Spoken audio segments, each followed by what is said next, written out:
Broadcasting from the Community Service Radio Studio at the Pop Music Academy in Sellersburg, Indiana, welcome to Dangerous Subversive Radio.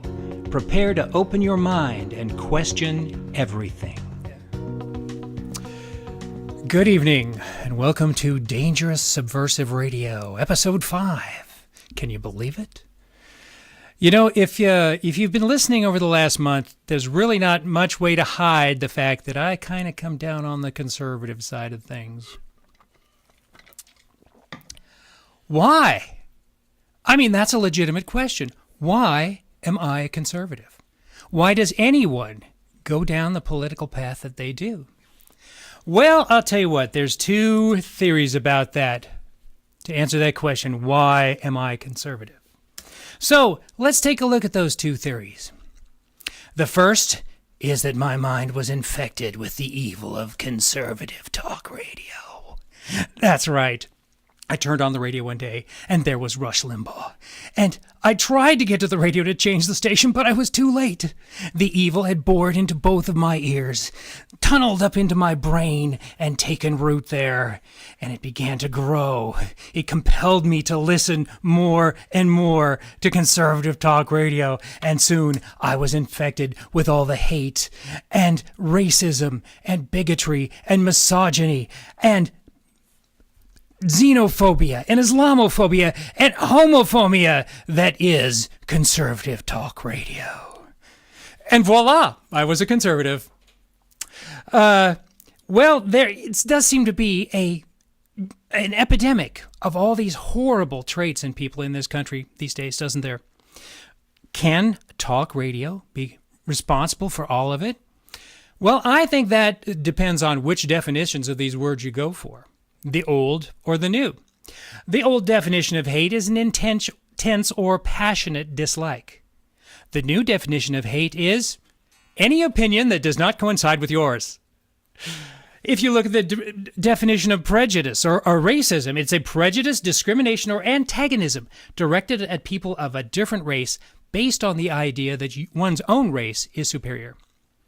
New definition, any opinion that does not coincide with yours. Misogyny. Well, that's an interesting one because here's what you got to ask about all these misogynistic conservatives. All of them have mothers. Statistically, no less than half of them have daughters or sisters. And half of all these misogynistic conservatives are women. Do they hate themselves? Do they have contempt for themselves? And if so, how did that come about? Did they say one day to themselves, I really have contempt for myself, so I'd better become a conservative in order to resolve my cognitive dissonance? Or did they say, I'd really like to be a conservative, so I'm going to have to start having contempt for myself to resolve my cognitive dissonance? Whatever. That's the kind of thing you get when you start trying to figure out conservatives.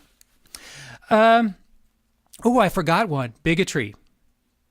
The definition of bigotry is an intolerance for anyone whose opinions differ from yours. An intolerance for anyone whose opinions differ from yours. Only conservatives, right? Well, it's amazing to the extent to which people will hang on to this theory of the talk radio. I remember several years ago, the first political debate I ever got into with my sister. And as the debate went on and it seemed that she was not winning me over to her point of view, a strange thing happened. She got perfectly still. She got this dead expression on her face. And she started saying, "Turn off your radio. Turn off your radio." It was almost like Dr. Evil in Austin Powers movies, and when he was arguing with or his son was trying to argue with him, and he goes, zip, zip it, zip it, zip. Turn off your radio. Turn off your radio. Let me tell you, I love my sister, but I have never wanted to strangle anyone as much as I wanted to strangle her at that moment. So on to theory number 2. I was raised that way. Right? Nobody's born racist. Nobody born knowing how to hate. You have to learn that stuff, right? So I acquired all of these horrible character traits from my bigoted, misogynistic, racist, homophobic, Islamophobic, xenophobic parents, right? Well, even if my parents were any of those things, which they were not, that fails to explain a couple of things. Mainly that my sister was raised in the same household, and she is the most ardent proponent of socialism that I actually know personally. It also fails to explain why I used to be a liberal. When I was 20 years old, I was a liberal. As a matter of fact, I was such a liberal that I actually started to compose a song about women's rights to abortion. And you know what? It was a darn good song. I should probably try to rewrite that with some different words. Could my path to conservatism have started then when I was... Well, let me tell you, when I was in college, I was a mathophobe. And here we really are talking about an unrealistic, irrational fear. I was walking across the quad on the University of Colorado campus one day, reading an ecology textbook. You'd think I would be pretty safe from math there. Turned the page, and here was an equation that went from one side of the book to the other. Not a single number in the entire equation, and I started to have a phobic reaction. My heart rate increased. I started breathing more deeply. I got all flushed. So I figured the way to fix this was to take a remedial math course. So I went to the math department, asked if they had remedial math courses. Yes, we do. Well, can I sign up for one of them? No, you can't. You're the wrong color. Their remedial math courses were only for minorities. White people were not allowed to sign up for them. Well, my parents never discussed politics. To this day, I have absolutely no idea what my late father's political orientation was. My mother describes herself as a political moderate. So, again, why do some people become conservatives and some people become liberals? Well, this is what I've been told. People become liberals because liberals care. They want, for instance, they want people to have health care, as opposed to conservatives who don't want people to have health care. Why would conservatives not want other people to have health care? Well, of course, it'll make them richer, right? They won't have to pay the taxes that support all this medical care for poor people. Well, in the same breath, they'll tell you that rich people don't pay any taxes. So how do you resolve those two? Well, that's just the way people are. I mean, that's just the way conservatives are. You're a conservative, so you hate poor people, you hate black people, you hate gay people, you hate women, you hate the environment, and you want all of them to die so that you can have more money. And that's just the way conservatives are. That's just the way conservatives are. Good old group identity. There are no individuals, only groups. And every member of each group is an exact carbon copy of every other member of the group. So, the worst quality that you can find in any member of that group can automatically be transferred to every other member of that group. So if you find a conservative and he cheated on his taxes, well, there you go. Conservatives cheat on their taxes.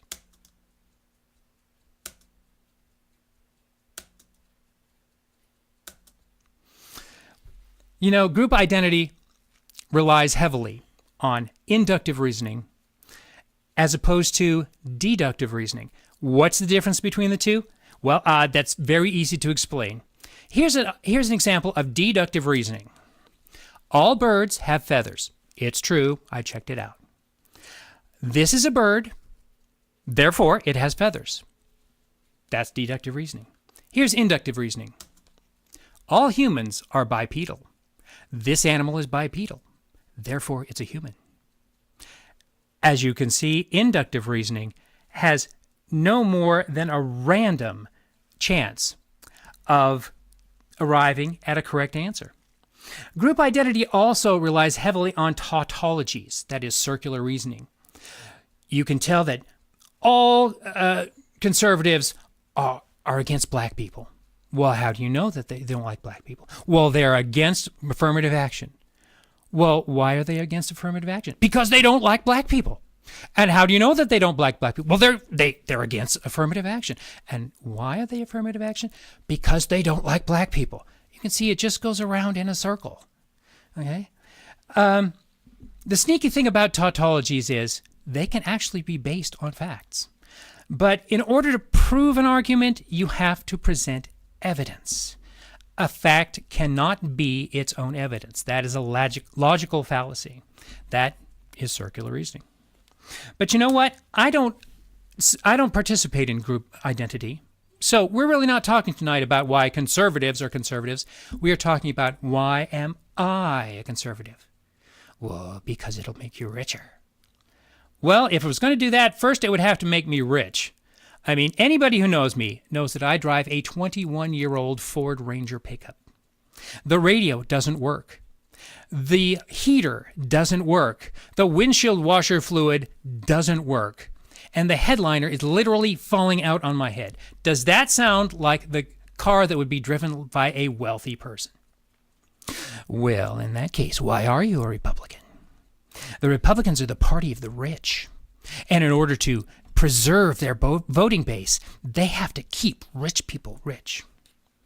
As completely opposed to the Democrats, who are the party of the poor, who, in order to preserve their voting base, would have to keep poor people poor. And, you know, I've done 4 shows now.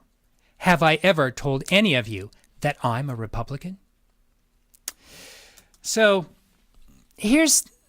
from what I've been able to glean, this is the logic behind becoming a liberal. I'm a liberal because I care about black people, and conservatives don't. I'm a liberal because I care about immigrants, and conservatives don't. I'm a liberal because I care about women's rights, and conservatives don't. By the way, I'm still waiting for someone to tell me which rights women don't have now that they had 4 months ago. Basically, what it comes down to is I'm a liberal because conservatives are such horrible people. Well, you know, if all of your arguments hinge on that assumption, wouldn't it be better to prove that assumption first? If you could do that, every one of your arguments would have more validity, wouldn't they? So maybe that's the road you should go down. First, proving that conservatives are evil. Now, you're asking, why would I do that? Why would I help liberals make their points better? This is just a weird thing I do.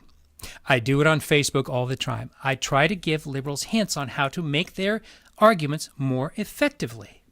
Why would I do that? Well, maybe because I'm not afraid of their arguments. So, again, question tonight is, why am I conservative? Well, actually, truth be told, I'm more of a libertarian.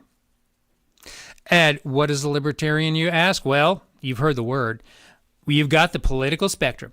Here in the middle is the moderates. If you go to the right, you have the conservatives. If you go farther to the right, you've got fascists and Nazis, right? Wrong. As you move further to the right, you believe in smaller and smaller government. Therefore, when you move to the right of conservatives, you arrive at libertarians. Think of it this way. Imagine a law that says nothing shall be illegal that does not harm another by force or fraud. In a true libertarian society, that's the only law you would need. But there is a problem with libertarianism. James Madison, our 4th president, wrote in Federalist Paper number 51, and I hope you don't mind me reading this because I don't want to misquote him. If all men were angels, no government would be necessary. If only angels were to govern men, neither external nor internal controls on government would be necessary. In framing a government which is to be administered by men, over men, the great difficulty lies in this. You must first enable the government to control the governed, and in the next place, oblige it to control itself. Libertarianism requires all men to be almost angels, and we're not. So, for the sake of simplicity, maybe complicity, for the sake of simplicity, I usually refer to myself as a libertarian. No, I truly started to become, did I say for the sake of simplicity I refer to myself as a libertarian? I meant conservative. I usually, for the sake of simplicity, refer to myself as a conservative. But the roots of my conservatism lay in my discovering this principle. If you want to know if an idea will stand up, you must first do everything in your power to tear it down. You cannot know that a mountain is unclimbable unless you try to climb it. You cannot know that a fortress is unassailable unless you assault it. You cannot know if a door is locked unless you try to open it. So, if you want to know if any government action is going to do more harm than good, how can you do that if you never look for the harm? Hint, you can't. You must look for the worst consequences of any government action, knowing that the people who want that government action, that law, are going to actively try to hide it from you. You have to go looking for the bad for this reason. The truth will never come looking for you. If you want to know where those quotes came from, I'll tell you that a little later. So, if you're going to make a law that's going to affect the lives of hundreds of millions of people, I think it's best if you make sure that law can stand up to a lot of scrutiny. And I'll give you another helpful hint. If somebody tells you, I'd like to pass a law that will end poverty, and you say, end poverty? That's a good thing. Do it. That is not scrutiny. Let me give you a metaphorical example of what happens when people do not hold their opponents up to scrutiny. A young person comes into an emergency department with a horrible laceration in his arm. The doctor takes a look at it and says, amputate. The second doctor looks at it and says, no, don't do that. And the first doctor says, if we don't do something, he will bleed to death. And wait a minute. You want him to bleed to death. What a horrible person you are to want him to bleed to death. Now, two things just happened here. One, you were presented with a false dichotomy. A false dichotomy is a situation in where two opposing viewpoints are presented as the only alternatives, when in reality, numerous others are available. I'll give you a perfect example of a false dichotomy.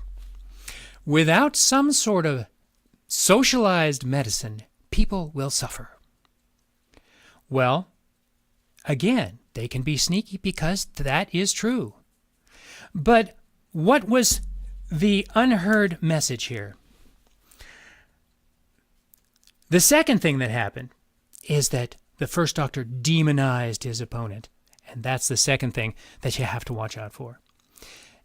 If you can't disprove the message, you must discredit the messenger. So the second doctor says, no, we must not amputate. The unheard part of his message was, we can reconnect those blood vessels. We can repair those tendons. We can sew up those muscles and give this person back the use of their hand. It may be perfect, may not be perfect, but it's better than the alternative. That was the unheard part of his message. Why was it unheard? Because the only thing better than discrediting the messenger is making sure his message is not heard in the first place. Now, there are some people who are so ideologically wedded to their solution to any problem that they just don't care. These are the true ideologues. You're not going to reach them. There is no cure for their affliction. They truly believe that the end justifies any means. Well, let me tell you this. The day you realize that your cause is simply too important to let something like the truth stand in its way is the day you sell your soul. And I say that with all the seriousness I have. So if that's the case, why am I pointing all these things out to you? If I can't reach people, why am I pointing out false dichotomies and demonizing your opponent and discrediting the messengers and silencing the opposition? Well, it's because there are a great many of you who are not that far gone. And the next time you engage in these behaviors, you're going to realize it and you're going to think twice. And that is the day that I begin to achieve my goal in being here. But that's all hypothetical. That's a hypothetical example. How about a real world example? Okay, here it is. You knew this was coming. You knew this was coming. Obamacare. The law that was going to save 40 million uninsured people by giving them health insurance for the first time. How can that be bad? How can anyone oppose that? Well, it harmed 220 million people. How did it do that? With sky-high premiums and sky-high deductibles. I'll give you two real-world examples of that. I personally know a woman who, when she got insurance through her employer, found out that it was going to be $600 a month. She said, her reaction to this was, "This is crazy." And I know that because she put it on Facebook. This is crazy. And the ironic thing is that this woman is one of the most ardent proponents of socialism I have ever known personally. She was campaigned for socialized medicine for years. And now that it's here, this is crazy.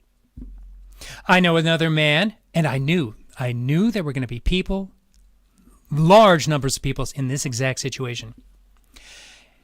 His premiums have gone up drastically, and his deductible is so high that he will never meet it. So he's stuck paying higher premiums and having to pay for all of his health care out of his own pocket. How has he been helped? This man used to live in San Diego. He used to have to go to Mexico for medical care because he could not afford it in the United States. Meanwhile, illegal aliens from Mexico in San Diego got free medical care. And for those of you who think I may be just pulling this out of the air, I do know these two people personally. The man I have known literally all of his life. The woman I have known literally all of my life. So here's another example. And I'm going to read this one too because I don't want to misquote it. Okay? This is a true example. Woohoo! Thanks to Obamacare, our daughter's eyeglasses are 100% covered, and her eye exam only cost us $30. We never had vision coverage before until Obamacare fixed that. What a huge benefit. We only had to pay an additional $10,000 per year for our premiums, and our deductible only increased from $500 a year to $12,000 a year. So, all in all, the exam and glasses only cost us about $20,000 out of pocket, based on our year-to-date expenses. How have any of these people been helped? How else do you get $20,000 eyeglasses? Well, I'll tell you, it's the same place you get $900 hammers, or $3,000 toilet seats, or $298,000 washers. And yes, I am talking about those little things you put between a nut and a bolt. Now, is there a better solution? What would a conservative solution look like? Well, not that this would be a true conservative solution, but we could have taken those 40 million uninsured people and we could have bought them the most lavish Cadillac health insurance policy available for every one of them. And it would have cost a tiny fraction of what this monstrosity of law is going to cost all of us every year for the rest of its existence. Is that a better solution? Yes, it's a better solution. It's not a perfect solution because you would still have most of America paying for free health care. And that's just the thing. It's not free. Nothing is free. If you're getting something and not paying for it, someone else is paying for it and not getting it. Nothing is free.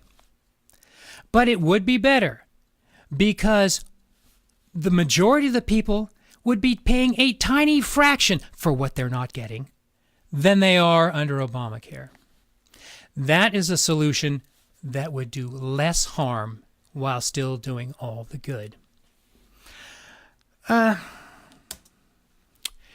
So, again, it is a perfect solution? No. But then again, Obamacare still leaves 20 million people uninsured. So how can you call that a perfect solution? Fact is, this is not a perfect world, and there aren't always going to be perfect solutions. Sometimes, the most perfect solution we can hope for is the one that does the least harm. It could also be that you're focusing on the wrong problem. You're looking at this problem over here, for which you cannot find a perfect solution. No matter what you do, it leaves 5% of the people out in the cold. But you know what? It could be that this entire problem is the completely predictable result of this problem, for which there might be a perfect solution. And once you solve this problem goes away. Even if this is not a perfect solution, even if this perfect solution or imperfect solution leaves 5% out in the cold, then you've still solved 95% of the 5% problem you had over here. So, could the problem be not that people can't afford healthcare insurance, but that they can't afford the healthcare? And shouldn't that be the problem we're working on? Now, is there a solution, a better solution than either of these? Well, yes, there is. And I call it free market capitalism. But that's another discussion. The point is, if I didn't care about people having health care, if I didn't want if I didn't want them to have health care, would I offer any solution? I've given you two. Why would I do that if I don't want them to have health care? If I really don't want them to have health care, wouldn't I push for laws that prevent them from ever getting it? The truth is, no matter how much you dislike people, no matter how inexplicable their actions may seem to you, there is a legitimate motivation behind those actions. Could it be, doesn't a more logical explanation, isn't a more logical explanation that I do care about poor people, that I do want them to have health care, but that I take a different approach. I study every solution, and I treat all solutions with equal skepticism and equal contempt until I find the one that does the most good and the least harm. And then I use that solution to solve the problems and achieve the goals that my liberal friends and I have in common. Bottom line is, I am a conservative because in my experience, conservatism accomplishes liberal goals better than liberalism. I took that idea out of this book after having put the idea in the book. Remember when I said that's a different discussion? Well, that discussion is in here, along with 22 others. If what I've said makes sense, if you think it would make sense to other people, you can find all that common sense in this book. Available on Amazon. So check it out. This is the most enjoyable book on conservatism you will ever read. Well, no bites yet on our Make a Liberal Out of Me challenge. That invitation is still open. Check the book out on Amazon. You can also find me on Facebook. You can find all episodes of Dangerous Subversive Radio on YouTube. Check them out. And then I hope you come back next week. I hope you bring some friends. I hope you grow to be 100 million strong. But right now, I hope you have a good night.